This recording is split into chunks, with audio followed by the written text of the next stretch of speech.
Hello and welcome to Big Dash Knows. Big Dash knows what? New York Giants football.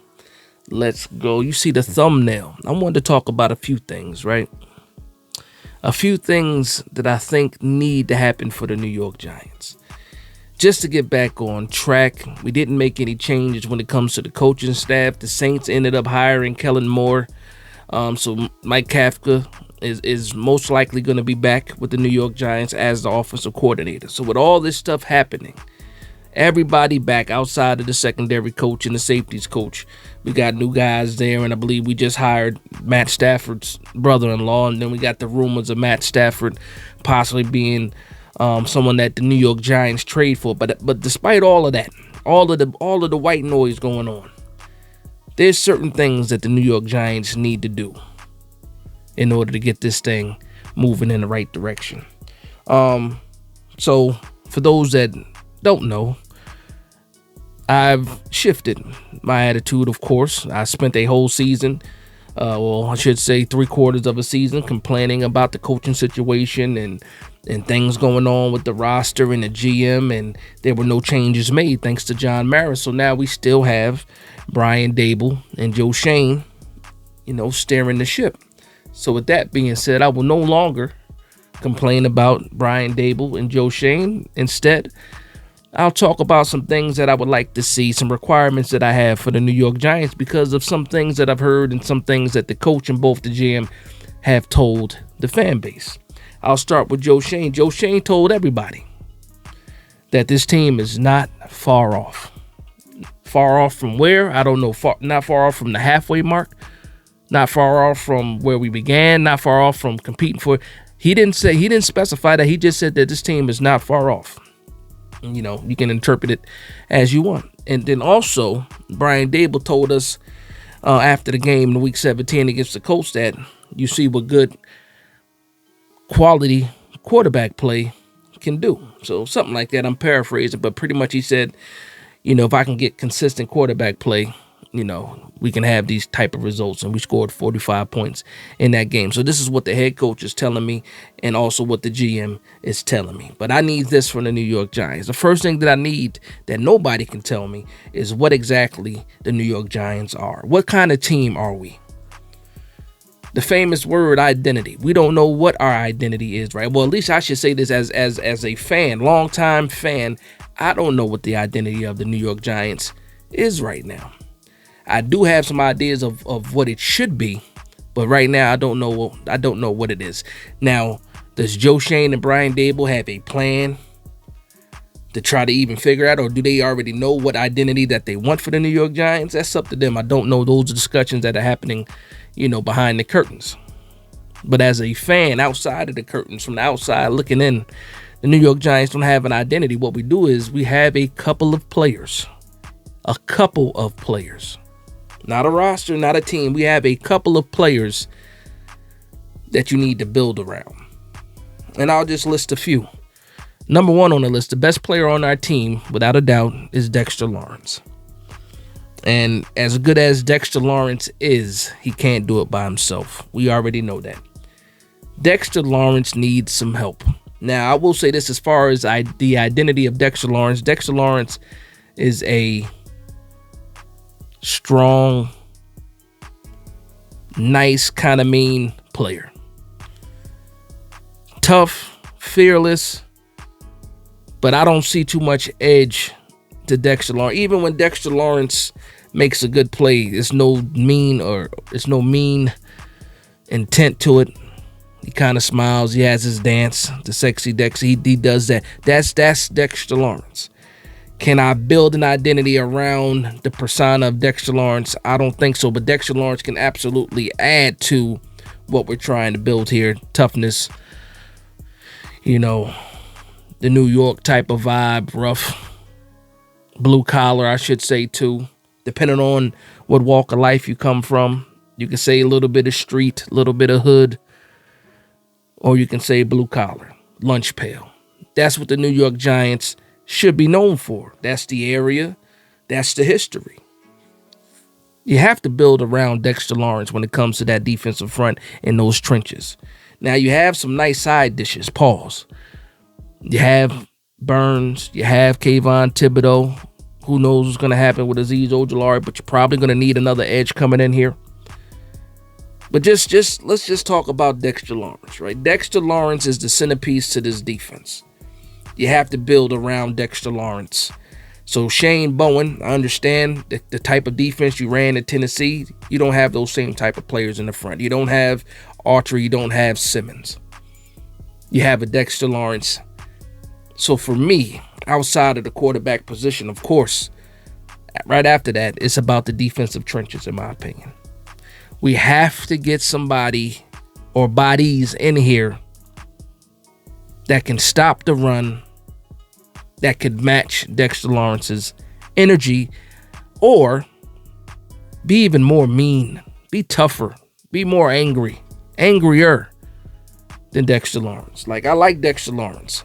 I could imagine Dexter Lawrence with Aaron Donald's demeanor, or maybe like a Chris Jones demeanor. Like, Dexter Lawrence likes to make jokes. He laughs at people that try to block him. We've seen it all. We heard him mic'd up. I would like to see him a little bit tougher. So the defensive line, the trenches are an absolute. And luckily enough for us, this draft, the 2025 draft, is full of, especially on the top half, good quality defensive linemen, defensive tackles to be specific. Now, we also need a 3 technique. There's a lot of those guys in there too. I think the perfect spot to find one of those guys is going to be in the 2nd or the 3rd round for sure. You hear names like Walter Nolan. I think he'll be gone by the time we pick at 35 or 34, I should say. You hear names like TJ Sanders. He could be there. You got Collins from Texas. You got Harmon from Oregon. You got the Darius kid from Toledo. He's another one. You got the Deion Walker kid from Kentucky. There's some players that you can put there. There's some trench with the kids from South Carolina. The Shamar brothers. You got Nick Scorton out there too. He's more of your edge, 3 tech, hand in the dirt type edge. But there's a lot of players in this draft that can help out Dexter Lawrence. And we're talking about building identity. I think we have more on the defensive side than we do on the offensive side right now. So let's go ahead and solidify that, especially through the draft. Get into the trenches. I would probably even draft 2 defensive tackles, if I'm being honest here, because I think it's that deep. Like, you go quarterback round 1 or whatever, and then 2nd and 3rd, depending on who's. I might go back to back with the defensive tackles. More of a defensive tackle, nose tackle, to put right next to Dex, and also a 3 technique possibly. The person that's roughly 6'4", 6'3", about 290 to 310 pounds. One of those type of guys. If you have a guy that's really strong, maybe at that 285 to 290 range, it works. It works too. Somebody like an Aston Gillette. Somebody like a Nick Scorton. There's guys out there that can fit that role. But for me, if you're really looking for an identity for the New York Giants, it has to be on the defensive side first, because that's what the New York Giants are known for: hard-hitting, hard-nosed defense. Eli got here. We got a little bit of finesse. We got the Victor Cruzes, the Amani Tumas, the Plaxico Burrises, the Hakeem Nicks, the Odell Beckhams. We got a little bit flashy with that, but when it comes to the New York Giants, it's about the defense. That's how we won our Super Bowls, if we're really thinking about it. The defense woke up and took over. Even with the last Super Bowl, the defensive line was fierce. Good rotation. Tough. That's what the New York Giants identity needs to be, tough again. Especially when you're playing against teams like the Philadelphia Eagles. You're seeing the revamped Washington Commanders. And then, of course, Dallas is who Dallas is. And as long as they got a madman running around named Micah Parsons, that defense is prime and ready to go to. But we'll see what happens. But outside of the trenches on the defensive side, I'm looking at the linebackers, and a lot of people are worried about Bobby Okereke. Some people even want to possibly cut Bobby Okereke or try to restructure his contract because of his play took a dip. I don't think it had anything to do with Bobby Okereke. His numbers weren't even really down. It's just the effectiveness. He didn't have that same type of impact that he had his first year with the New York Giants. It has to do everything with the system. Shane Bowen came here and switched Bobby Okereke's role. And then you saw somebody else get better, and that was Micah McFadden. In my opinion, Micah McFadden played in the role that Bobby Okereke played in when we were under Wink Martindale. So if I'm Shane Bowen, and I know I have this guy that has this ability in Bobby Okereke, like I said, prior to this previous year, a lot of people, myself too, maybe home cooking, might be a little bit of bias. I'm thinking, okay, Bobby Okereke has a chance to be a Pro Bowler. I don't think he lost his ability to play. I don't think he got any worse. I think the scheme didn't match what he did best. So I'm going to say to Shane Bowen, stop trying to bring that Tennessee defense over here. How about you see what you have on this roster? See what you have on this roster and build your scheme. Build your scheme around these players. Bobby Okereke can play. He's a really good linebacker. Micah McFadden is growing and developing. He's becoming a good linebacker. Dexter Lawrence is all pro level. That's your nucleus right there. You have Brian Burns on the edge. Kayvon Thibodeau, for a lot of people, it's a crapshoot. It's 50-50. Either they like him or they don't like him at all. He had the injury this year, down year as far as his statistics go. But you still have Kayvon Thibodeau, a high draft pick, and we're still trying to figure out exactly what we have there. Build the scheme around the guys that play here. You have Burns, you have Kayvon Thibodeau, you have Dexter Lawrence, you have Bobby Okereke. As far as your front, that's a really good front in my opinion. It's up to Shane Bowen and Brian Dable to figure out what scheme matches these guys the best. Because you can't tell me that you can't create a defense with these guys. Now, that goes back to my original point, too, though. You still need that solid defensive line. You still need to get Dexter Lawrence some help. So I'm talking about these guys as being the nucleus, but you still need to build around these guys, period. Now, some people will say, well, Dash, you're talking about drafting the quarterback in round 1. Talking about drafting the tackles, even double dipping in round 2 and round 3. What about the cornerback? We need a cornerback. I'll say this. There's certain positions that you can buy in free agency. And then you stock up during the draft if the circumstances comes. But I'm most likely going to buy a cornerback. We already know what the situation is right now. You got Tay Banks in a sophomore slump. Another reason I think he's in the sophomore slump is the style of defense that we're playing. He is a press man corner. We went into a zone on the back half, and you saw him start to not live up to the first round pick. He made some strides in year 1, massive step back in year 2. But you forget that you took away one of the captains on the team in Xavier McKinney when you didn't want to pay him. He ended up being a Pro Bowler in Green Bay, all pro, I should say, in Green Bay. That was a big piece to your defense that you gave up. Just like Barkley was a big piece on the offense to give up, McKinney was a big piece to this defense. And yes, it would have been hard to try to get him signed with all that money, but guess what? That's an all-pro safety.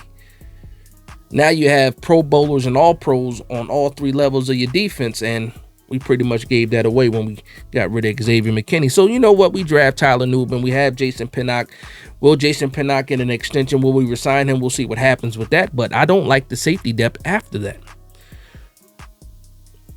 So you might have to sign the safety, preferably bring Pinnock back to keep building that chemistry with Newman, or you get your cornerback to be on the opposite side, or you do both.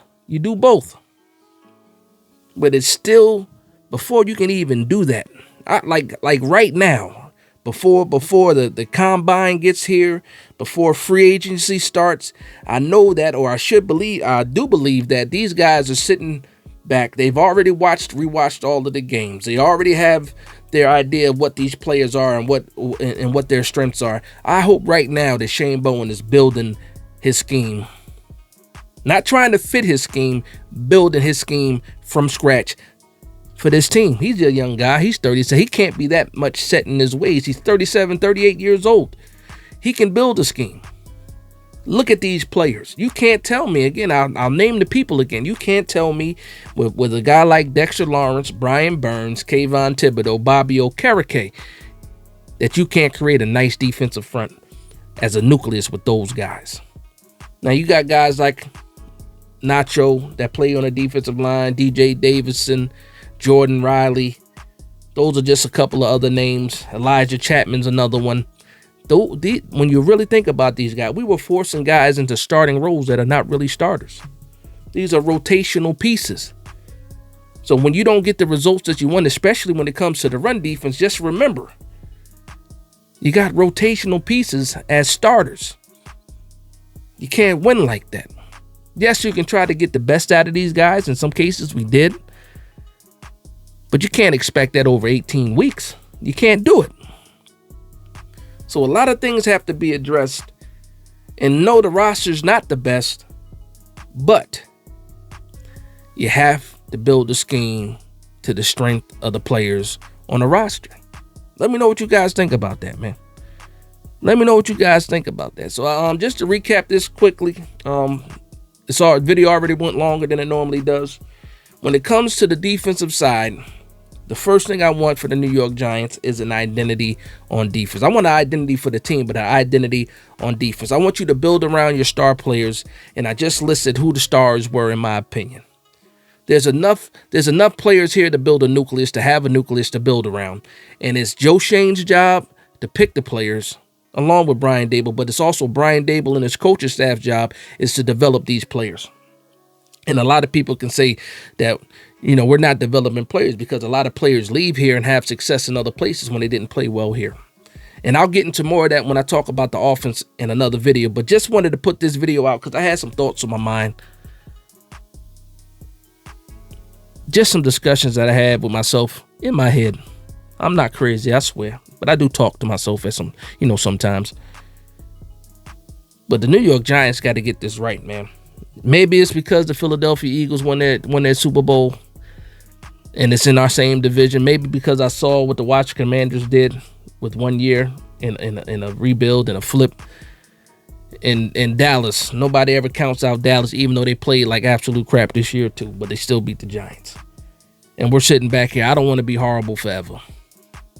That's my fear, being horrible for another couple of years. Like, I've talked about keeping the streak alive with the Super Bowls in every decade since 1980. We got 4 years, 4 more years to do it, or that streak is done. And when I really think about it and I look at this team, I don't know how we're going to get there to even keep that streak alive. But I'm going to keep hope alive. Shout out to Jesse Jackson. But again, that's just my video, man. I want to thank everybody for vibing with me. Please like, comment, and subscribe. And for one Giants fan to another, this is Big Dash Knows, Big Blue Nation. Let's go.